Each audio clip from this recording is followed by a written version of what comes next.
کہ کل آپ کچھ دن پہلے آپ نے دیکھا رامبن میں بہت بڑا حادثہ ہوا جس میں کئی جانیں گئی، ابھی کئی لوگ جو ہیں لاپتہ ہیں، ہمیں معلوم نہیں ہے۔ بہت سارے گاڑیاں دب گئی ہیں، ملبے کے نیچے ہیں، ہوٹل ملبے کے نیچے ہے، اور اس وقت سڑک بند ہے، جس کی وجہ سے وہاں بہت سارے جو پیسنجر ہے، بچے ہیں، عورتیں ہیں، بوڑھے ہیں، بہت ہی مشکل حالات میں ہیں۔ تو اس کا ایک وجہ جو مجھے نظر آتی ہے، ایک تو اوپر والے کی وجہ سے ہے، مگر کہیں نہ کہیں جو ہم یہ پہاڑوں کی چیر پھاڑ کرتے ہیں، جنگلوں کو بے تحاشا کاٹتے ہیں، اس کو بنا سوچے سمجھے جو ہم واتاورن کے ساتھ اس کا ایک حساب سے سوچے کہ تباہی مچاتے ہیں، تو اس کی وجہ سے بھی یہ لینڈ سلائڈز وغیرہ آ رہی ہیں، اور دن بہ دن جو ہے جو ہم پورا اس کے کہتے ہیں نا پرگتی کے ساتھ جو ہم کر رہے ہیں، تو وہ واپسی ہمارے ساتھ ہو رہا ہے، اور اس میں بڑا نقصان ہو گیا ہمارا۔ کل کچھ دن پہلے وہاں کئی لوگ جو ہیں ان کی جانیں چلی گئیں، اور کئی ابھی میرے خیال میں شاید ملبے کے نیچے ہیں، گاڑیاں ملبے کے نیچے ہیں۔ تو میری گزارش ہے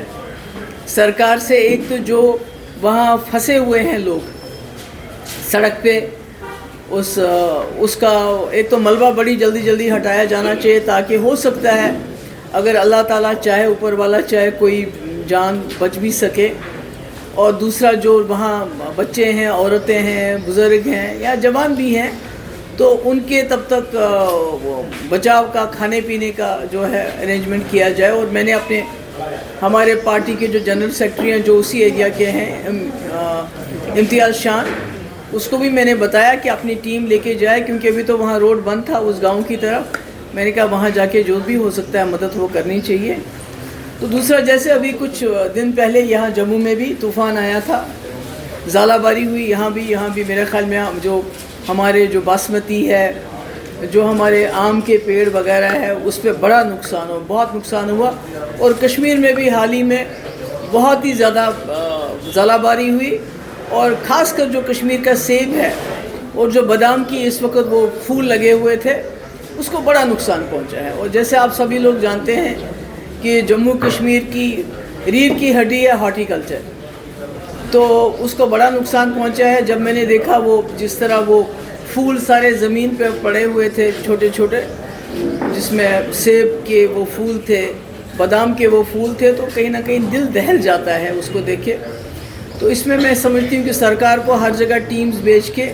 دیکھنا چاہیے کہ کتنا نقصان کی ہم بھرپائی کر سکتے ہیں، کتنا ہم آگے چل کے کسانوں کو، چاہے وہ جموں میں ہیں چاہے کشمیر میں ہیں، کہ ان کی کیا مدد کر سکتے ہیں۔ ان کو جو دوائیاں ہیں، کھاد ہیں، کیا وہ ہم کم سے کم قیمت پہ ان کو دے سکتے ہیں، تاکہ ان کا جو بوجھ ابھی ہے، جو اس کے نقصان ہو گیا، کہیں نہ کہیں اس کی بھرپائی ہو جائے، اور کچھ کمپنسیشن کے طور سے بھی ان کو دے دیا جائے۔ تیسری بات یہ ہے کہ ہم نے، جیسا کہ آپ جانتے ہیں کہ ہمارے جو ایم ایل ایز ہیں اسمبلی میں، بہت ہی آج بھی میرے خیال میں کہیں دھرنا چل رہا ہے ڈیلی ویجرز کا، تو ہمارے اسمبلی ممبرز نے 3 بہت ہی اہم بل لائے تھے، جس میں ایک تو ڈیلی ویجرز کو ریگولرائز کرنے کا، جس میں میرے وقت میں کافی پیش رفت ہوا تھا۔ ہم نے بائیو میٹرک سب کا کرایا تھا، اور اس کے بعد 520 ہم نے لایا تھا، اس میں ایک SRO کہ ان کو ریگولرائز کرنے کا، پر چونکہ سرکار ساتھی میں گر گئی اور وہ نہیں کر سکے، تو اب ہم نے بل لایا جس کو گورنر صاحب نے اوکے بھی کیا، مگر بدقسمتی سے سرکار نے اس کو اسمبلی میں لانے نہیں دیا۔ بڑا شور شرابہ، ڈرامہ چلتا رہا۔ تو میری سرکار سے گزارش ہے کہ آپ ان ڈیلی ویجرز کو جلد سے جلد ریگولرائز کر سکیں، کیونکہ جتنے بھی ہمارے ڈپارٹمنٹ ہیں، PHE ہو، R&B ہو، پاور ڈیولپمنٹ ڈپارٹمنٹ ہو، اریگیشن ہو، ہیلتھ ہو، R&B ہو، جتنے بھی ڈپارٹمنٹ ہیں وہ ڈیلی ویجرز کے بلبوتے پہ چلتے ہیں، اور یہ بیچارے جو ہیں فاقہ کشی کی حالت میں زندہ ہیں۔ اب 25 سال سے یہ کام کریں، ان کے حالات بہت خراب ہو رہے ہیں، تو ان کو جلد سے جلد ریگولرائز کیا جائے۔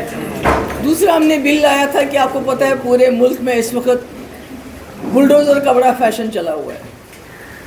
اور یہاں بھی وہ شروعات ہو گئی تھی، مگر کسی وجہ سے تھوڑا بہت رک گئے۔ جب ہم بھی دلی گئے، پارلیمنٹ کے سامنے دھرنا ورنا دیا، مگر اب پھر کہیں نہ کہیں لوگوں کو نوٹسز دیے جا رہے ہیں. میں نے سنا بٹنڈی میں بھی اور کشمیر میں بھی. تو ہماری ایک بل آئی تھی ہم نے کہ جو جہاں رہتا ہے سرکاری زمین پہ، خاص کر غریب لوگ ہیں، غریبوں کے اسکول ہیں، تو اس کو ریگولرائز کیا جانا چاہیے. اس بل کو بھی لیفٹیننٹ گورنر صاحب نے اوکے کیا تھا، پر اس بل کو بھی ڈسکشن میں نہیں لایا گیا.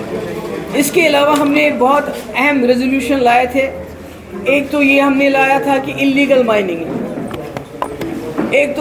مائننگ کے لیے ہم نے یہ کہا تھا کہ جو مائننگ ہے اس کو ریگولرائز کیا جائے. مگر میں نے سنا ہے کہ ابھی جنہوں نے آکشن پہ مائننگ کے کانٹریکٹس لیے تھے، جنہوں نے تمام جو اس میں جو بھی ریکوائرمنٹس تھی پوری کرنے کے باوجود ان کو کلیئرنس نہیں مل گئی ہے، ان کو بند کیا گیا ہے. اور جو مافیا ہے مائننگ کا اس کو چلایا جا رہا ہے، کیونکہ اس سے ہفتہ لیا جا رہا ہے. اگر لیگل مائننگ کو چلنے دیا جائے کسی کنٹرول طریقے سے تو آپ کو رائلٹی ملتی ہے. مگر جو لیگل مائننگ کو اس کی کلیئرنس کو بند کر کے جو یہاں کے لوکلز کرنا چاہتے ہیں اور طریقے سے کرنا چاہتے ہیں جس سے سرکار کو رائلٹی مل سکتی ہے، اس کو بند کر کے انلیگل مائننگ کو پوری اجازت دی ہے، پوری چھوٹ ہے. میں نام نہیں لینا چاہتی ان پالیٹیشنز کا یا اس لیڈر کا جس کے رشتہ دار اس میں انوالو ہے، جو انلیگل مائننگ کا اس وقت ہفتہ وصول کرتے ہیں اور اس کو کھلی چھوٹ دی گئی ہے. اور وہ بلیک میل بھی کرتے ہیں کہ بھئی آپ ہمارا اتنا دے دو تو ہم آپ کو مائننگ کرنے دیں گے. تو میری وزیر اعلیٰ صاحب سے گزارش ہے کہ آپ اس چیز کو دیکھ لیجئے.